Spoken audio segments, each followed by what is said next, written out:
Alright guys, last time you guys showed love to the last reaction I did with a cave exploring gone wrong. So today's video, we're gonna do another cave exploring gone wrong. And if you guys have more things around the whole cave community, let me know. I'm gonna check it out. If you guys want me to react to anything, play a video game, whatever the fuck you want me to do, man. Your wish is my command. All in all, man, enough of that. Like the video, subscribe. You're on the road to 100 subs, man. Let's get this motherfucker going.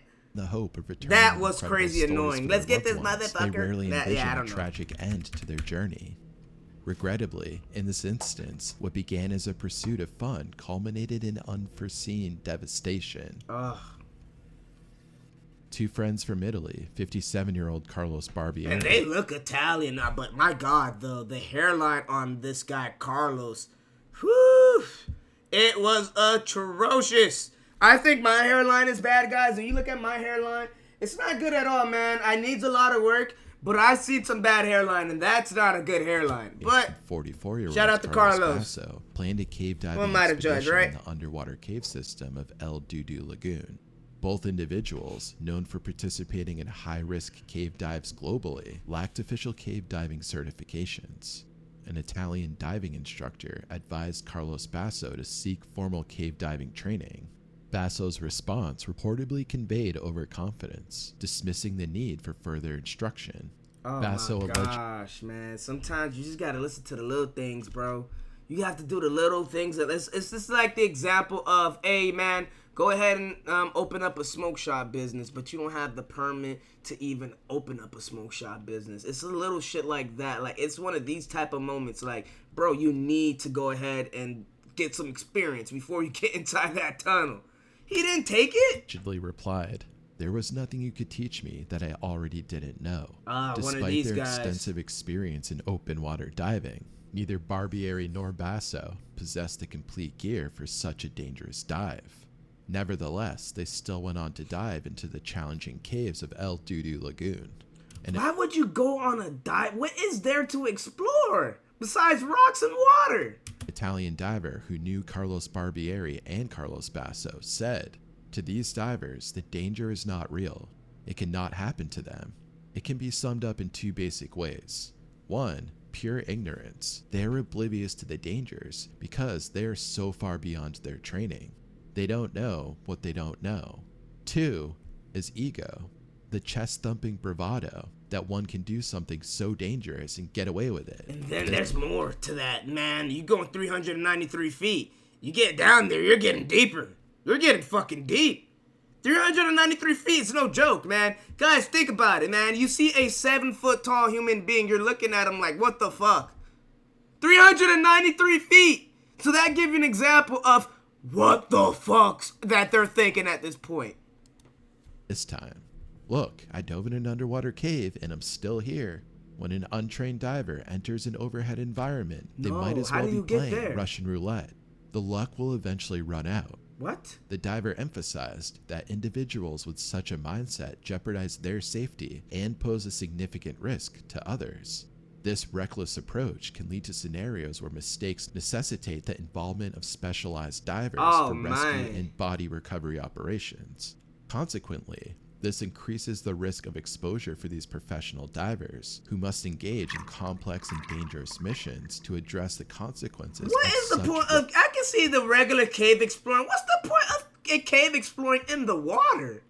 Reckless action. This is the only thing that's puzzling. Ed Sorensen is a distinguished technical cave diver, renowned for his extensive experience rescuing and recovering divers who become lost or trapped in underwater caves. His rescue operations often involve navigating challenging underwater environments characterized by zero visibility. The lack of visibility necessitates high adaptive thinking and situational awareness. One of the unique techniques Ed employs is temporarily ceasing to breathe. This deliberate action reduces noise and enhances his ability to hear faint sounds, which can be crucial in pinpointing the location of distressed divers. On one particular occasion, this technique was notably effective in a rescue operation involving two students abandoned by their instructor. By silencing his breathing, he can better detect and locate the stranded individuals by listening to their screams in the cave. Wow. That must be fucking scary. to hear the screams and really calm your breath. Oh my gosh. Rescues are You exceedingly hearing the rare screams and you have to occurrences. calm your In breath most while hearing instances, it. when an individual is reported missing in a cave environment, Oh, I'm the getting arrival of a claustrophobic thinking specialized about it. diver from the International Underwater Cave Rescue and Recovery, or the IUCRR, is often too late, with the missing person typically found deceased. Before 2012, the record shows a scant total of just 4 successful cave rescue operations. A notable incident in 2012 highlights the extreme challenges involved in such operations. Initially, It's Jeff fucking Bauer, hard to take a renowned motherfucker out of a regular cave. Let alone an underground water cave down 300 feet, you're dead. You're CRR dead. diver based near a cave system in Tallahassee was tasked with a body recovery Man, he has mission. enough oxygen to go down and get back up. Not to go down, save you, and get back. What? Doesn't have that type of oxygen. The deceased location complicated the recovery in a particularly narrow section of the cave.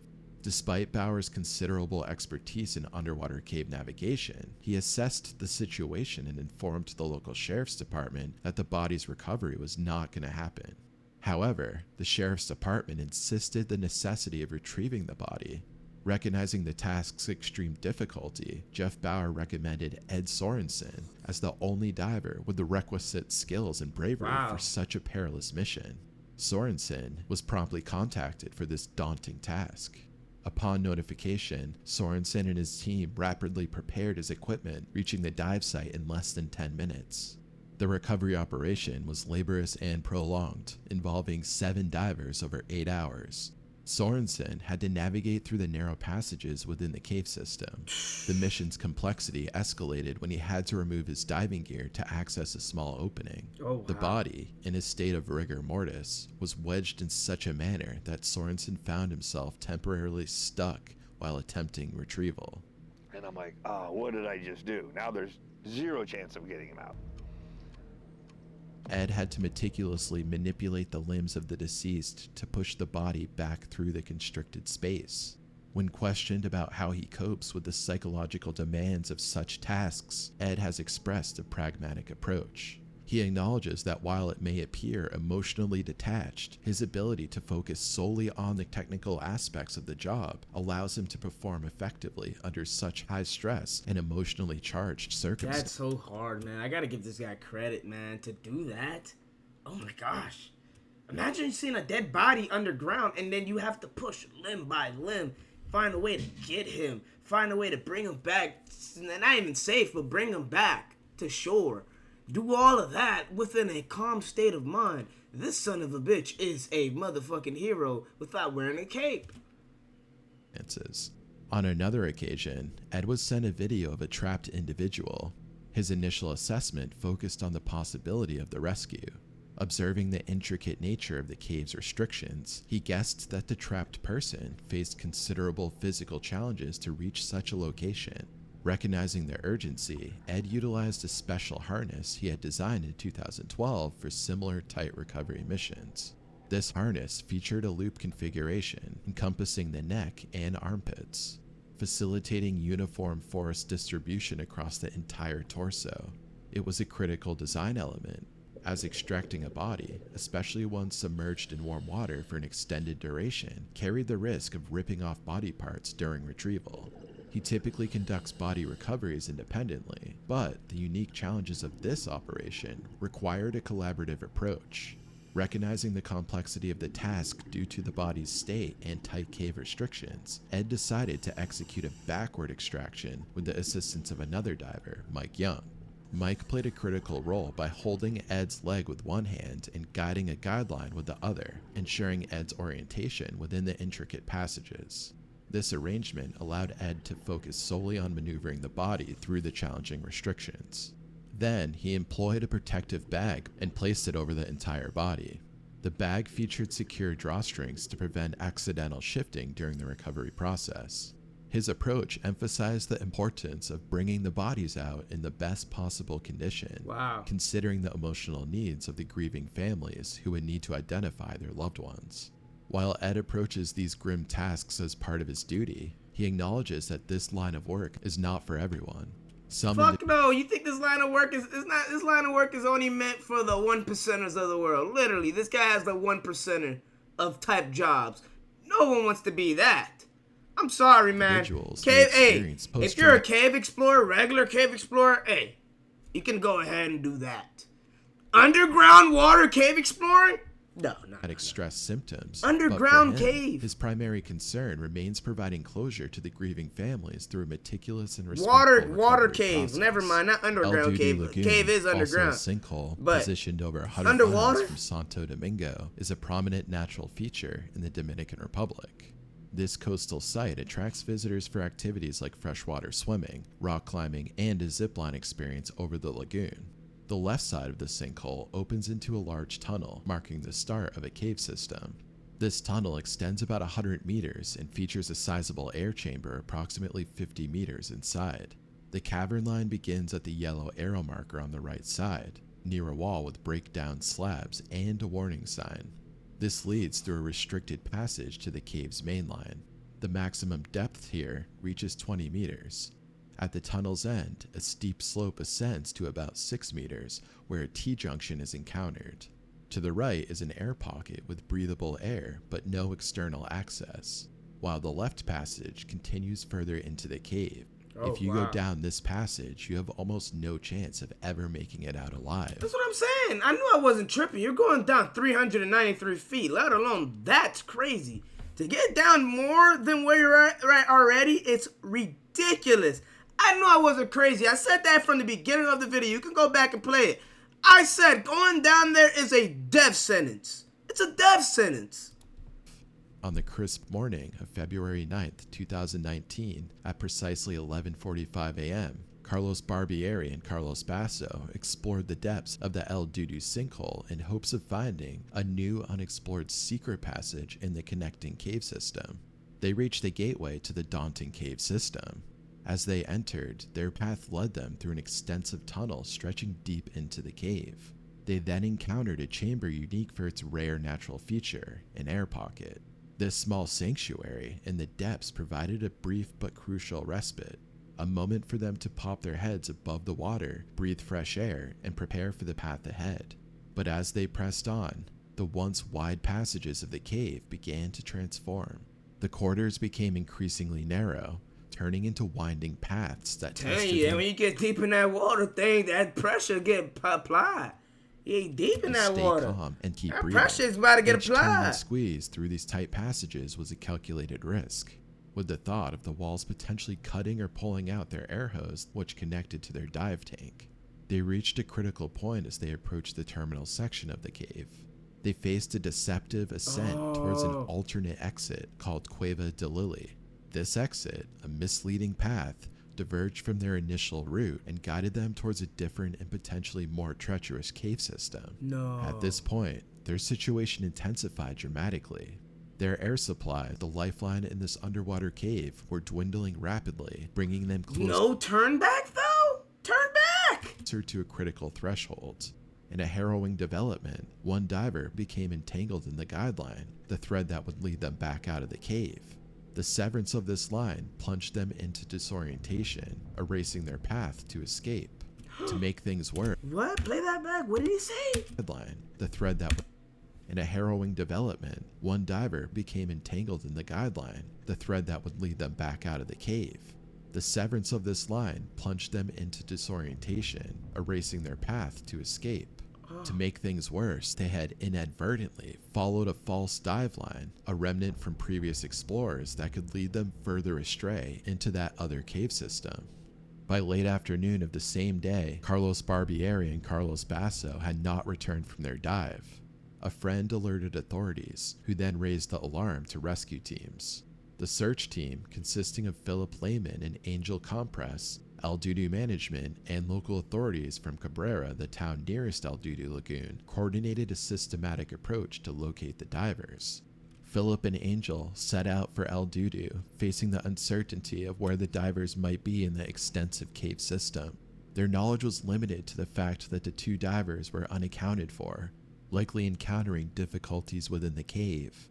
Upon entering the water, Philip and Angel immediately observed a significant amount of stirred up silt.